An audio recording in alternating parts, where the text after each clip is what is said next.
does the integration of payment options really contribute to customer satisfaction and business growth? And what strategies you see FIs employing to optimize their payment offering in this new omnichannel environment? I think there's a great the KPIs change, right? Your metrics and KPI completely change. Now we are not individually tracking your channels and your rails, right? If you think about in a nirvana state where you have one unified omni-channel challenge for your consumer and your corporate client, you're just the KPIs change drastically, right? You have more idea about the volume, the data, the types of payments they're doing, and then that gives you the business gets a very clear picture.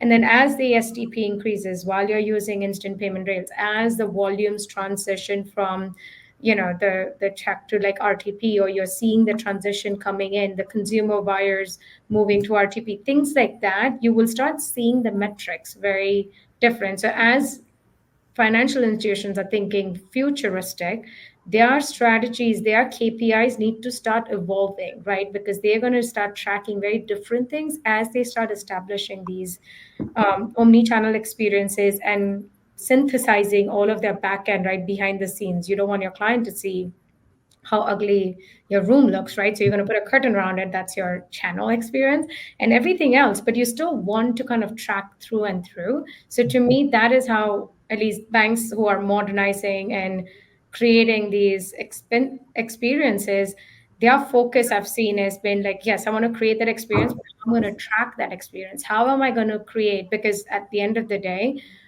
the bank will have to justify the success rate of creating that experience, right? It's either through adoption, the number of clients on it, the number of transactions have increased the volume.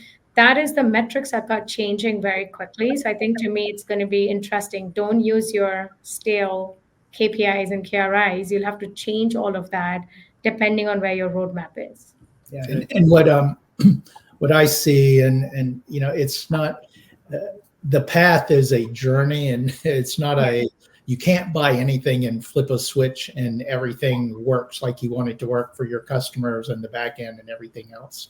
You need to start moving down that path. It's a marathon, not a sprint, right? So what we've been saying as it relates to payments is just, okay, if nothing else, turn on the receive capability with RTP, FedNow as well now, and start moving down the path and figuring out what your strategy is as it relates to your customers, business customers, consumers, whatever it might be. But you need to, and what we're seeing is banks are moving down the path and walking before they run. But it's important now, I think, to start that journey, or I would argue in 5 years. 5 years, you'll be wondering what the heck happened to everybody else.